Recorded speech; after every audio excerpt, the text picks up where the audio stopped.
छोटी बड़ी खबरों को लेकर। सबसे पहले बात करेंगे बड़ी खबर की। उत्तराखंड के 2 स्कूलों की वेबसाइट हैक हो गई है। पाकिस्तानी हैकर्स ने ये आर्मी स्कूल की वेबसाइट को हैक किया है। दोनों पर पाकिस्तानी झंडा दिखाया गया है। आर्मी स्कूल रानीखेत और श्रीनगर दोनों स्कूल्स की साइट हैक हुई है। हैकर्स ने साइट पर पाकिस्तानी झंडा दिखाया।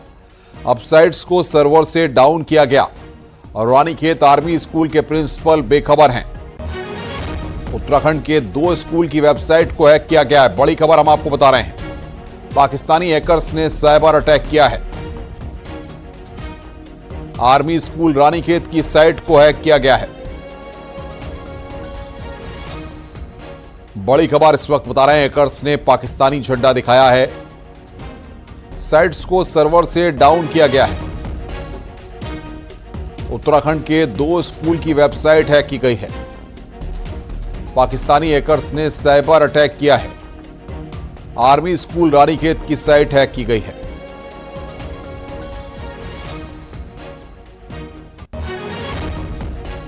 ये तस्वीर हम आपको दिखा रहे हैं। साइट को हैक किया गया है। पाकिस्तानी हैकर्स ने यहां पर हैक किया है। आर्मी स्कूल श्रीनगर की भी साइट हैक की गई है।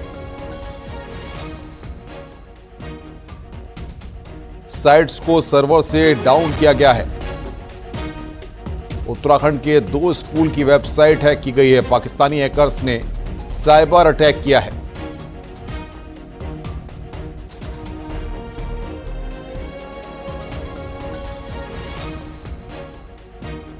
हैकर्स ने पाकिस्तानी झंडा दिखाया है। उत्तराखंड के 2 स्कूल की वेबसाइट हैक की गई है। बड़ी खबर इस वक्त हम आपको बता रहे हैं। वेबसाइट पर पाकिस्तानी झंडा दिखा है। इस वक्त की बड़ी खबर।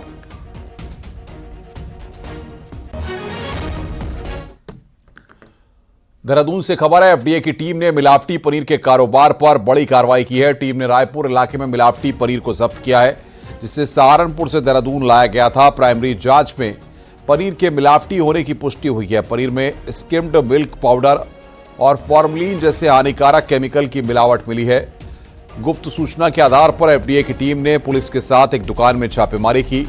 यहां दुकान से 1 कुंटल पनीर तो वहीं गोदाम से भी 6 कुंटल पनीर बरामद किया गया है। इसके अलावा नकली पनीर की फैक्ट्री पर भी छापेमारी की गई, जहां से 16 कुंटल नकली पनीर मिला है। इसके बाद नकली पनीर की फैक्ट्री को सील कर दिया गया। यूपी के इलाकों से नकली पनीर की सप्लाई देहरादून के इलाकों में हो रही थी।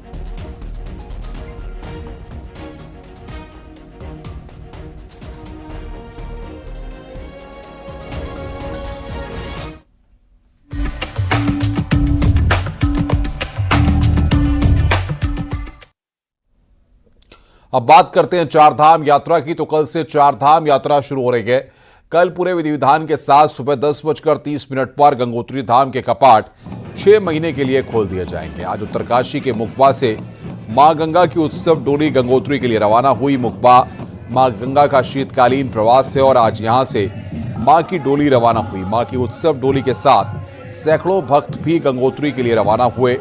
मां की डोली आज भैरवनाथ मंदिर में रात्रि विश्राम करेगी और कल सुबह गंगोत्री धाम में डोली पहुंचेगी। इसके साथ ही बुधवार को यमुनोत्री धाम के कपाट भी श्रद्धालुओं के लिए खोल दिए जाएंगे। मां यमुना के शीतकालीन प्रवास खरसाली से सुबह 8:28 पर शनिदेव की डोली यमुना की उत्सव डोली के साथ यमुनोत्री धाम के लिए रवाना होगी और फिर डोली के यमुनोत्री पहुंचने के बाद 11:55 पर यमुनोत्री धाम के कपाट श्रद्धालुओं के लिए खोल दिए जाएंगे। सीएम पुष्कर सिंह धामी कपाट खुलने के दौरान गंगोत्री धाम के बाद यमुनोत्री धाम पहुंचेंगे।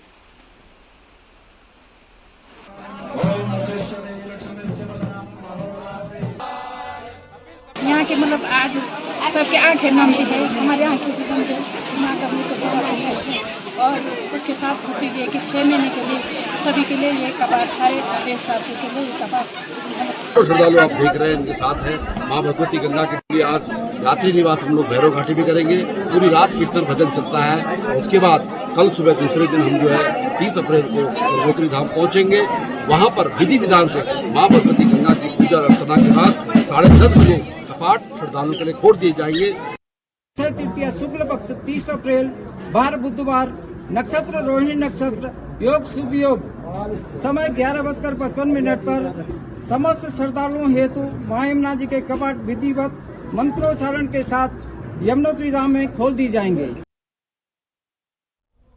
वहीं केदारनाथ धाम के कपाट 2 मई को खुलेंगे। बाबा केदार की पंचमुखी डोली अपने दूसरे पड़ाव फाटा पहुंच गई है और आज रात बाबा की डोली फाटा में रात्रि विश्राम करेगी। कल सुबह उत्सव डोली अपने तीसरे पड़ाव गौरीकुंड के लिए रवाना होगी और 1 मई की शाम को डोली केदारनाथ धाम पहुंचेगी और 2 मई की सुबह पूरे विधि विधान के साथ केदारनाथ धाम के कपाट श्रद्धालुओं के लिए खोल दिए जाएंगे। तो बाबा केदार की डोली यात्रा 2 मई को सुबह खुलेंगे कपाट, 1 मई को केदारनाथ धाम पहुंचेगी, 2 मई को बाबा केदार के कपाट खुलेंगे। फाटा पहुंची बाबा की पंचमुखी डोली, उसकी तस्वीरें इस वक्त हम आपको दिखा रहे हैं। आज फाटा में डोली का रात्रि प्रवास।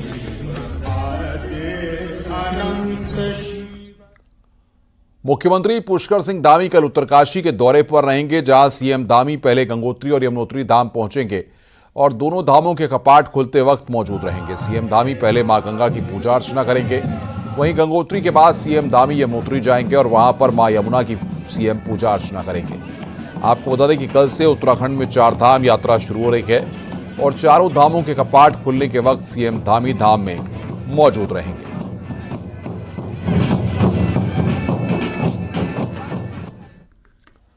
हरिद्वार के मायादेवी मंदिर से 4 धाम यात्रियों का पहला जत्था रवाना हुआ है। महादेव मंदिर में पूजा अर्चना के बाद स्थानीय ट्रैवल कारोबारी और पर्यटन विभाग के अधिकारियों ने यात्रियों के दल को हरी झंडी दिखाकर रवाना किया। इस दौरान यात्री विकास से उत्साहित नजर आए और 4 धाम की जय जयकार के साथ यात्रा के लिए रवाना हुए। धाम की यात्रा पे आए हुए हैं और यहाँ से हम लोग पूरा 4 धाम की यात्रा करके फिर वापस आएंगे यहीं पे हरिद्वार में। अब वहाँ पे जा रहे हैं, पहली बार हम देखिए वहाँ पर क्या है व्यवस्थाएं, और भगवान के दर्शन करने जा रहे हैं मनोकामना लेके कि हम लोग सारे लोग जितने भी यात्री जा रहे हैं सब लोग अच्छे से जाएं, दर्शन करें और सुरक्षित वापस आएँ। केदारनाथ जा रहे हैं, खुशी से जा रहे हैं। कहाँ से आप पहुँचे हुए हैं? कितने लोग आपके साथ? हमें राजकोट से 14 लोग हैं। 14 लोगों का ग्रुप है। हाँ। आज यहाँ से रवाना होंगे सब? आज रवाना हो जाएगा, पहली यात्रा है। बद्रीनाथ धाम और हेमकुंड साहिब की यात्रा के लिए पुलिस प्रशासन की भी पूरी तैयारी है। पुलिस ने यात्रा मार्ग के 158 स्थानों पर सीसीटीवी कैमरे लगाए हैं। वहीं बद्रीनाथ नेशनल हाईवे को 19 सेक्टरों में बांटा गया है। इसके साथ ही यात्रा मार्ग के गौचर, कर्णप्रयाग, नंदप्रयाग, चमोली, पीपलकोटी, जोशीमठ सहित अन्य 31 स्थानों पर सभी सीमित संख्या में गाड़ियों की पार्किंग की व्यवस्था की गई है।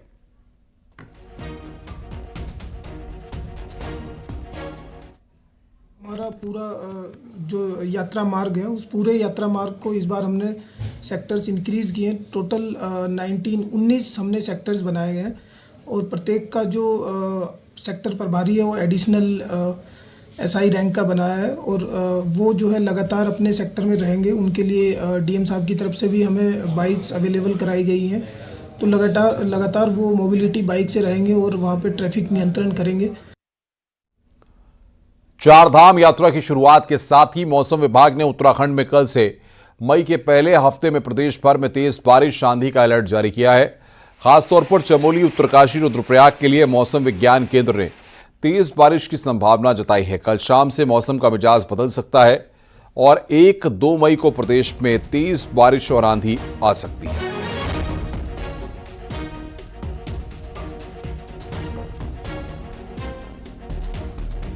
वेदर एक्टिविटी की बात है तो 1 तारीख से लग रहा है कि जो है रेन थंडरस्टॉर्म एक्टिविटी जो है वो प्रदेश में देखने को मिलेगी और वो आगे 5-6 दिन तक भी दिख रही है। तो आप ये कह सकते हैं जो पहला सप्ताह है मई का, 1 तारीख से लेके 6 या 7 तारीख तक भी जो है तो स्कैटर्ड रेन थंडरस्टॉर्म एक्टिविटी वो मिलने वाली है। 4 और 5 तारीख में हो सकता है ये एक्टिविटी जो है अनेक जगहों तक भी मिल जाएगी। तो हल्की से मध्यम जो है बारिश है या फिर थंडरस्टॉर्म एक्टिविटी, उसके साथ तेज हवाएं, कहीं पर तेज शावर या फिर लाइटनिंग की भी एकाध दुका घटनाएं, वो उस तरह की चीजें उसके साथ एसोसिएटेड रहती है।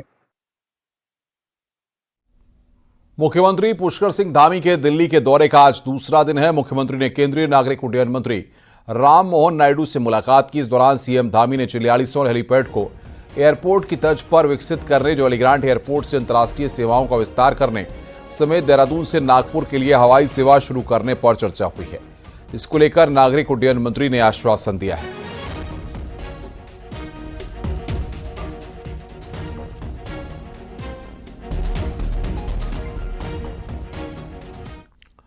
दिल्ली दौरे पर मुख्यमंत्री पुष्कर सिंह धामी ने केंद्रीय जल शक्ति मंत्री सीआर पाटिल से भी मुलाकात की। इस दौरान 647 मेगावाट क्षमता की 7 जल विद्युत परियोजनाओं को लेकर बातचीत हुई है।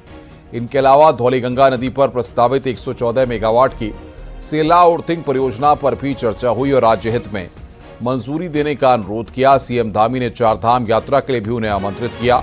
केंद्रीय मंत्री ने सीएम धामी को भरोसा दिया है कि जल्द ही सभी प्रस्तावों पर सकारात्मक काम किया जाएगा।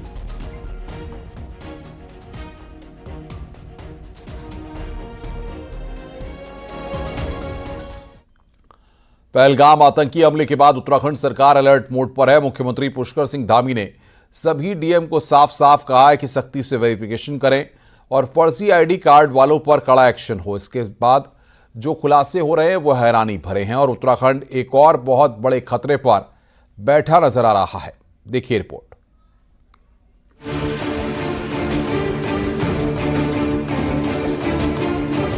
यह है डीएम देहरादून को भेजा गया सहसपुर निवासी असलम खान का शिकायती पत्र। लेटर में हाल ही में यूपी से आए मकसूद, नसीम अहमद, छोटे खां, मोहम्मद अजीम, असलम, तैयब, शमीम और अमित कुमार समेत 8 नामों का जिक्र करते हुए कहा गया है कि इन लोगों ने ग्राम पंचायत विकास अधिकारी से मिलीभगत कर परिवार रजिस्टर में फर्जी तरीके से नाम दर्ज करा लिया है।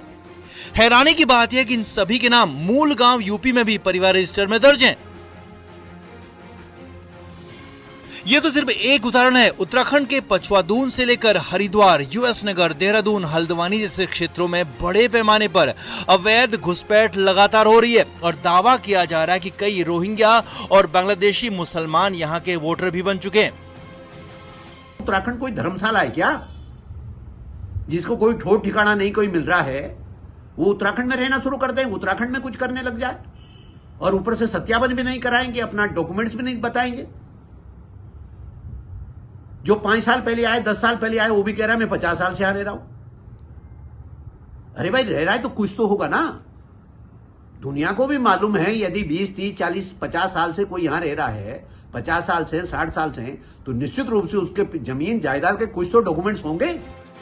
ये घुसपैठ कितने बड़े लेवल पर डेमोग्राफी को प्रभावित कर रही है, इसका सबसे बड़ा उदाहरण है सहसपुर क्षेत्र।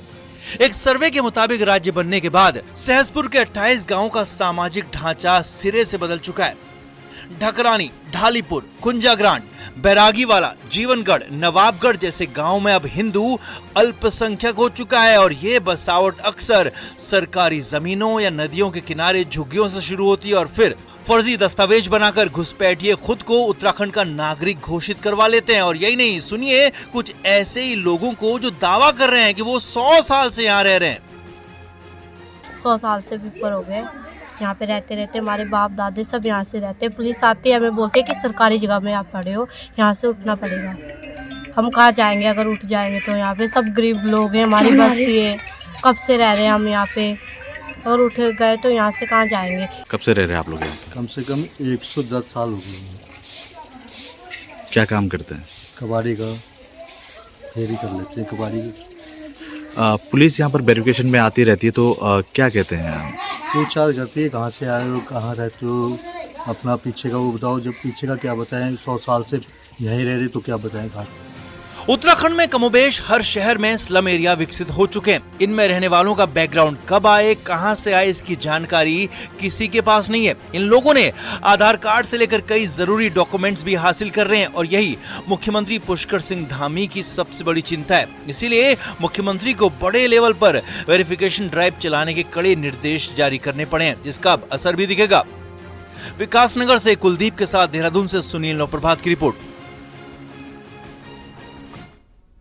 हरिद्वार में शिवघाट के पास अचानक अजगर निकल आया। पानी से निकलकर अजगर घाट तक आ पहुंचा। इसे देखकर वहां मौजूद लोगों में अफरा तफरी मच गई। गर्म फर्श होने के चलते अजगर तेजी से भागने लगा, जिसे देखकर लोग घबरा गए। हालांकि थोड़ी देर बाद सूचना मिलने पर उन्हें विभाग की क्यूआरटी टीम ने पहुंचकर अजगर का रेस्क्यू कर लिया। हाँ तो वो ज्यादा इंजीनियरिंग करता है। देखिए उसके गले में लपेट दियो। रुक रहे हैं आप और ब्रेक के लिए। खबरों का सिलसिला लगातार जारी है।